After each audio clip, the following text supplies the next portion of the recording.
to the 60th episode of Under the Radar. I'm kind of stoked to be back. It's been kind of an interesting last few weeks. Had a little turn of events in my life. I hit a deer maybe a month ago, and then almost 2 weeks later after that, I had an accident where I face planted into concrete and lost my front teeth. Yesterday I got these temporary teeth put in, but I'm going to get some actual permanent replacements in a couple more weeks. But yeah, that's a first for me. I've always had pretty nice teeth, and very humbling and a little embarrassing that I did that to myself by accident. But that is a little bit of a setback as far as some things that I've been trying to accomplish with Slave to Servant. So I don't really have any new Slave to Servant news at the moment, but I just want to say thank you to the people that have donated to me on my my Venmo for the replacement of my teeth, since it's quite a bill, and being a full-time musician, I obviously have not been able to save a lot of money after this whole thing. So thank you to those of you who have donated.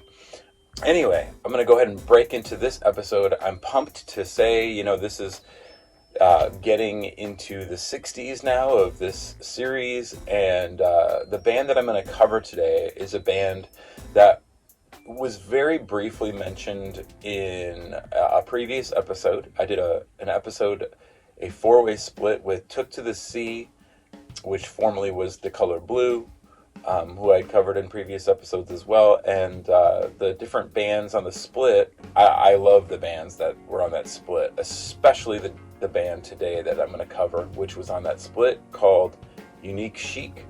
And this is their debut full-length CD LP. I guess it never was technically released on LP as far as a vinyl release, which is criminal because this is a analog recording, and it's just an amazing band.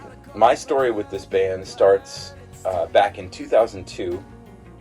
I was playing with Midwest Blue. I think I talked about this in that previous episode on that four-way split a little bit, but we played the Big Horse Lounge, which is a place that we started to frequent in the kind of embryonic stages of the band before we dropped our first full length, when we were just playing on our EP and writing stuff. And I think this is one of the last shows we ever played at Big Horse Lounge, and this band just blew me away with their sound.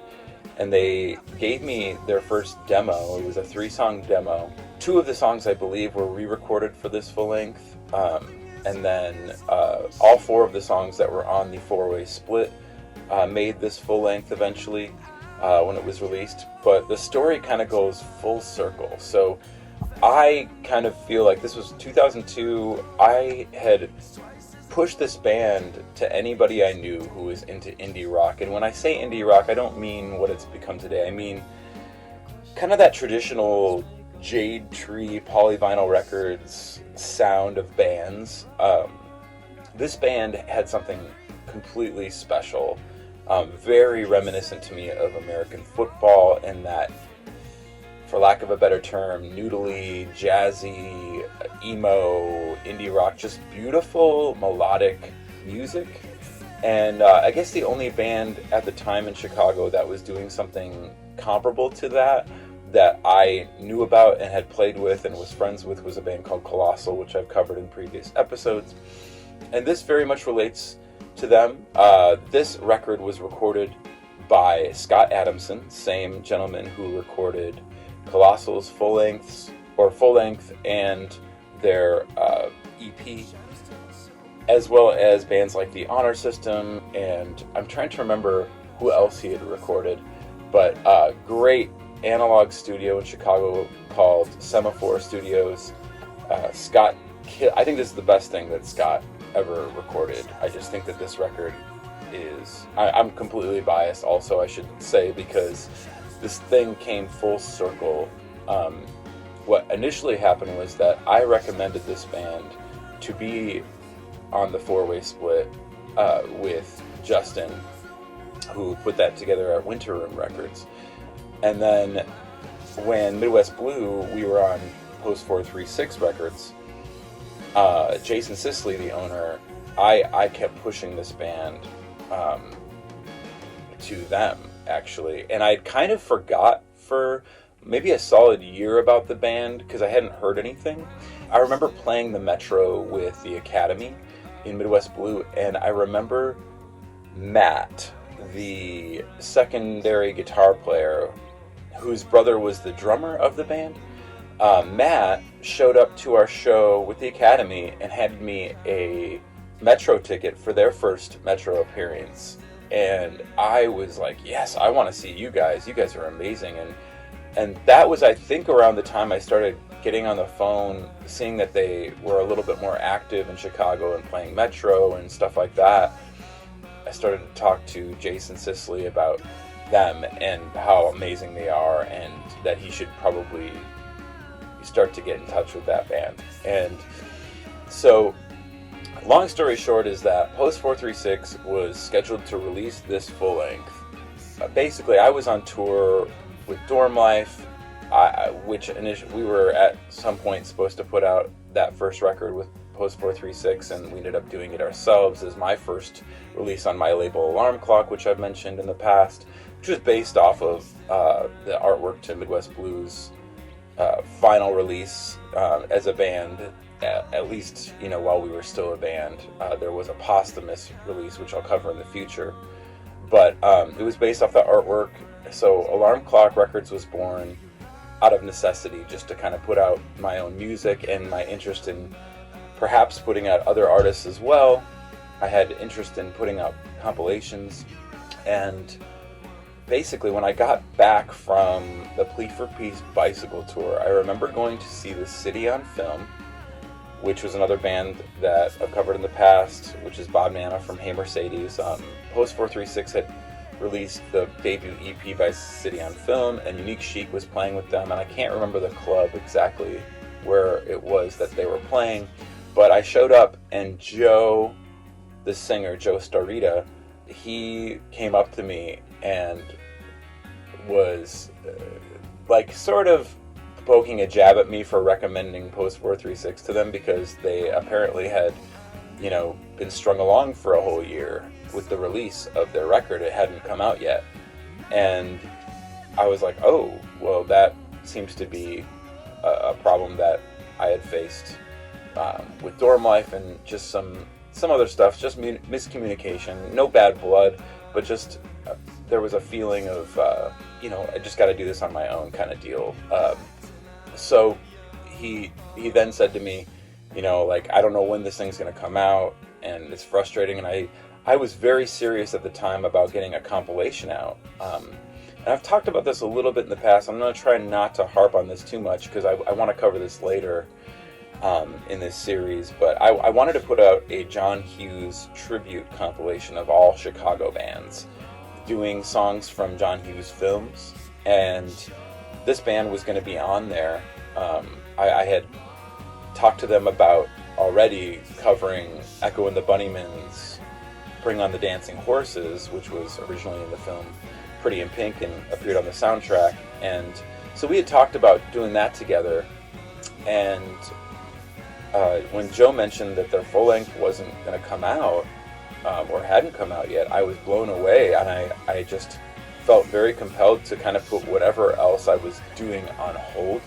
As at the moment I was recording the sophomore full length by Dorm Life, Roses Are Blue, so we were just kind of in the studio at the time, and I had nothing except for that compilation that I was really planning on releasing, although I had been talking to a couple bands about re-releases and whatnot of their records.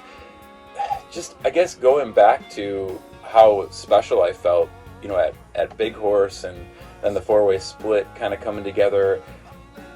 I just felt, if you guys aren't going to put this out with Post 436, I will totally intercept this, and I will fund the pressing of the record since it's already done. And he was very interested in that, and so was the band. So long story short is that full circle, this record, we basically just covered up the Post 436 logo on the back and threw the Alarm Clock logo on it very last minute. But Greg Bernstein did the artwork to this, and Greg did, Hey Mercedes and Braid and all those kinds of polyvinyl and Jade Tree bands, all their artwork. And I just think this is one of this beautiful, and just the idea of the periodic table, just the chart with the UC, I just love that element. So we basically put this out on Alarm Clock at the very end of 2005. I think I got the pressing just before Christmas in December of 2005. And so this is the second release on Alarm Clock. And I remember meeting Joe and the band members at the Holiday Inn, I think it was, in Elgin, Illinois, and giving them boxes just before Christmas. And them being like, this is the best Christmas gift ever. And that was one of the beautiful things about, kind of having a passion project and helping other bands out, is that, like, the gratitude and love. And I guess this record, I can't speak highly enough about it. I don't have anything to do with it artistically, but I feel like it's one that deserves to be on vinyl, for one. And secondly, it's just probably one of my all-time favorite bands that I've ever played with or, been involved with somehow in reality. Like, they're just that amazing as artists, and their talent just goes beyond anything that I could come up with or conjure up on any type of music that I make. And so yeah, that all being said, the band consisted of Joe Starita on vocals, guitar, piano, and keyboard, Ernie Lorar, I can't remember how to pronounce his last name exactly. He was on bass and keyboards, but Ernie is a great dude. Matt and Paul Slakta, again, I'm probably pronouncing that wrong. I think it's a Polish last name, but those two brothers, Paul was on drums and percussion, and then Matt was on guitar. And Matt played guitar on tracks 2 through 5 on this record, and 7 through 9, and then a guy named Mike Sanfilippo entered the band and recorded 3 more songs with the band, which are tracks 1, 6, and 10 at the kind of towards the end. And I was kind of bummed to see Matt leave, because Matt was an awesome dude. I really enjoyed him. But Mike also was a great guitar player and very positive human being as well. So that all being said, like I said, those 4 songs from the split went on here, and then they recorded some new material and re-recorded some songs off their original demo. There were 3 songs on the original demo. I can't remember which other song was on the original demo besides Why Wander Off. But yeah, I want to bust into the songs real quick, and then we'll kind of wrap this all up. But number 1, my favorite, probably first thing I ever heard by this band, was off their original demo, and this is the re-recorded version for the full length. This song is called Why Wander Off.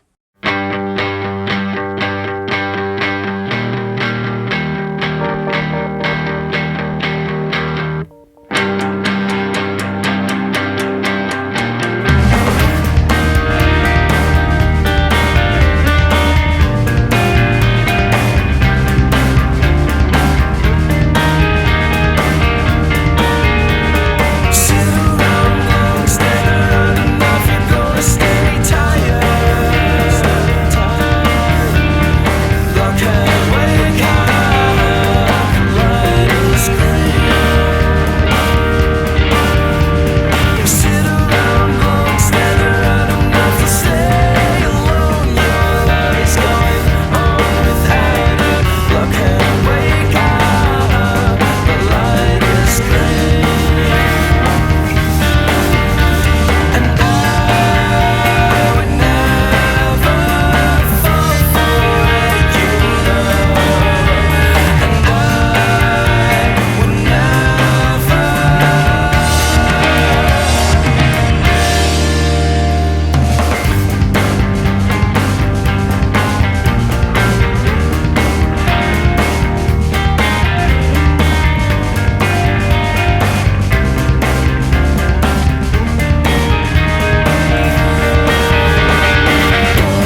I have very fond memories of watching them perform it live in 2002 and then just playing it nonstop in my car. The next song I'm going to cover on here is a song that was re-recorded. This song features Mike Sanfilippo on guitar, and this is one of the newer songs to make the record.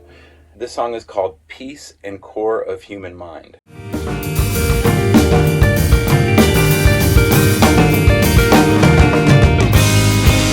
My turn to be blindsided.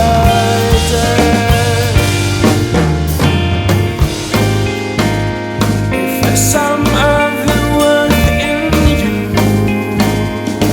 depended on someone else, who would it be? Law says we can do no wrong. Hover around no time, no now what? Law says we can do no wrong now. Sit down and speak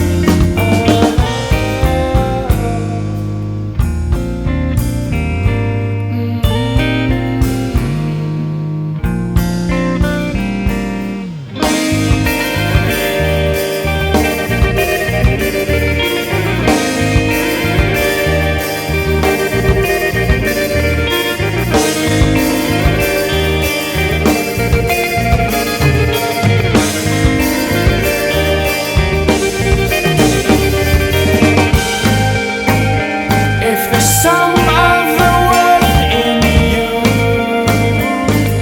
depended on someone else, who would it be? Who would it be? Law says we can do no wrong. Hover around no time, no now what? Law says we can do no wrong now. Sit down and speak up. Sit down and speak up. I love that song so much. It might be my favorite song on the record, actually. It has probably the best lyric. I wish I wrote that lyric. Just the line, law says we can do no wrong. It's brilliant. Brilliant songwriting. And the female vocals in the song are amazing as well. The next song is another OG track, like the first song that I played you. This features the original guitar player, Matt, and this song is called Firing Environment.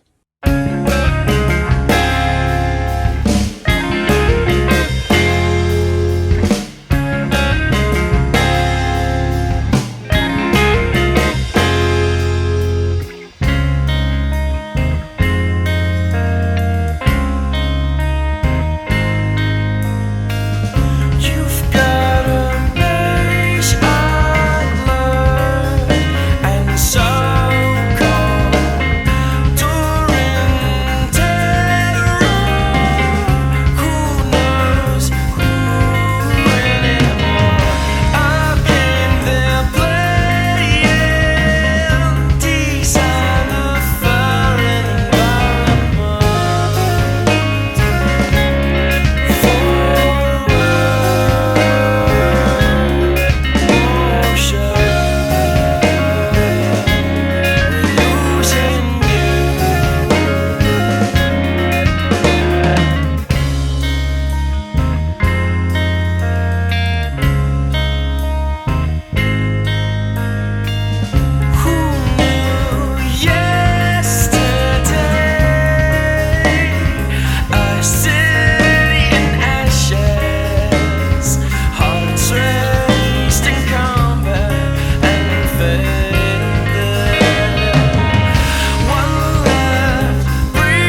push-pull that this was recorded live. The humanity, the organic nature of this recording, the drums, the tempo changes, the mathiness, math rock, just it's so beautiful. That song is that just makes me want to kind of melt into like a pillow and just lull myself to sleep. It's just such a, and I mean that in a very positive way. It's just very relaxing, soothing, I would say. Beautiful song. Now the next song that I'm going to play is what became the opening track to this. These last two that I'm going to play you are Mike Sanfilippo songs, recorded at the last session with Scott Adamson for this record. And this song always reminded me of Coldplay, kind of their second record, that era of the band. And it's a very slow song, and I do like the song a lot, but I kind of wish that this song wouldn't open the record. I wish it would have had more energy to start. Although there is something brilliant about kind of sucking people in with a very slow, ballady kind of song at the beginning of a record as well. So I do respect that. But this is a beautiful song. It's called Burn My Shadow on the Wall. The song is working all by itself. Everything does. The modern method is the payload sucker. Don't test an expert. Don't stick your neck out. Tear down the bell of the building. Hit the on-button fucker. My head's not in this. My head's not in this. The sun is burning out by itself. Everyone knows everything does.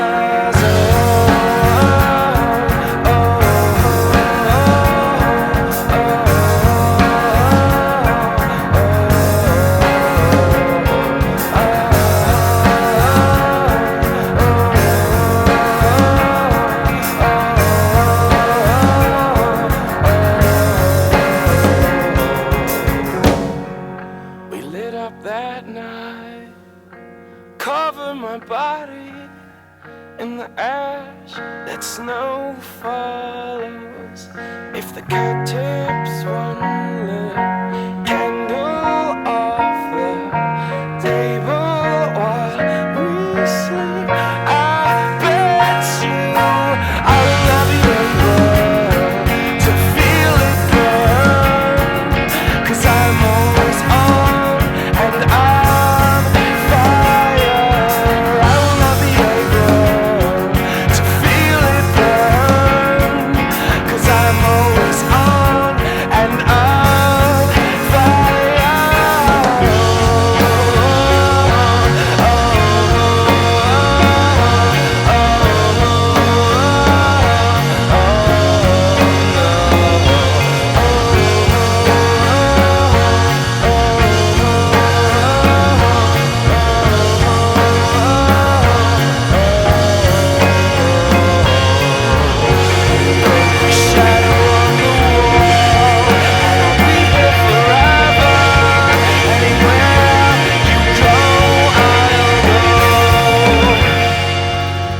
I think that's the only song I would compare to Coldplay. Very reminiscent of that singer of Coldplay's vocals, at least the early rendition of what that band was on their, specifically their second record, I would say.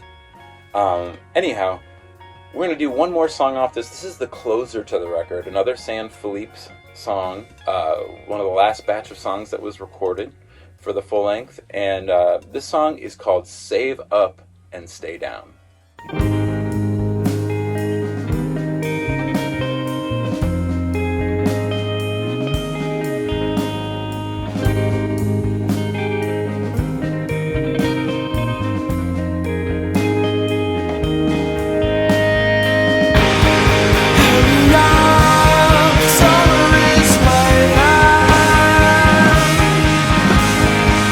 And let me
brilliant record. I can't say enough good things about this band. I put them on, my top, like I said, 5-10 bands. I mean, right along with like musicianship of like bands like RX Bandits that are some of just my timeless favorites of the era that I was playing music, my peers. I'm very proud to have put this record out on Alarm Clock, and just proud of this band in general. Like, the stuff that they released later was equally beautiful, which I'll cover in the future here. And that being said, I know I'd mentioned their first demo. I was going to put out, I ended up putting out, because I didn't do the John Hughes tribute, I ended up putting together a compilation called Alarm Comp, which I've mentioned in the past, featured a lot of different bands from this series. And I was going to put off their original demo, Unique Chique, the song If I Wake Up. It's like a 7-minute or 8-minute song. I was going to put that on the comp, and Ernie felt very against that. And they had recorded a new song with Mike Sanfilippo. This was, I think, after they had released their sophomore release with the EP Ethica on Loose Tooth Records. And this song, I think they recorded it live in a gymnasium, is what I was told by Ernie. And he wanted me to include that on the Alarm Comp instead of If I Wake Up, which that song is called Now I Am Kneeling. You can go to alarmclockrevolution.bandcamp. You can download that off the Alarm Comp if you'd like to hear that. I will be covering that in the future. I still wish that I would have gotten the band to record their own rendition of Bring on the Dancing Horses, one of the best songs by Echo and the Bunnymen, but that never did come to fruition, unfortunately. The last thing I will leave you with about this band is, I think this is about sums up my feelings and just a great little compact description of the band, is Bob Nana of The City on Film and Hey Mercedes and Braid. He said it best when he quoted the band as this: "Imagine Jeff Buckley singing for the Sea and Cake." I don't think anybody could put it any better. Bob nailed it. This band's amazing. I probably have about maybe 90 to 100 copies of this disc left that are still shrink wrapped in storage. And if you'd like a copy, you can email me, find me on my website or whatever, and I'd be happy to sell you a copy. Otherwise, you can go to alarmclockrevolution.bandcamp.com, just download it or stream it digitally.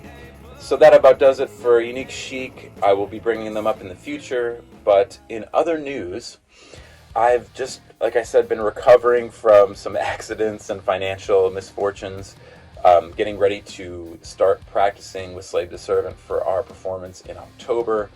Still working on whether or not I'm going to be putting out Escape Babylon on CD through VE Music. I've been working on details with the design, and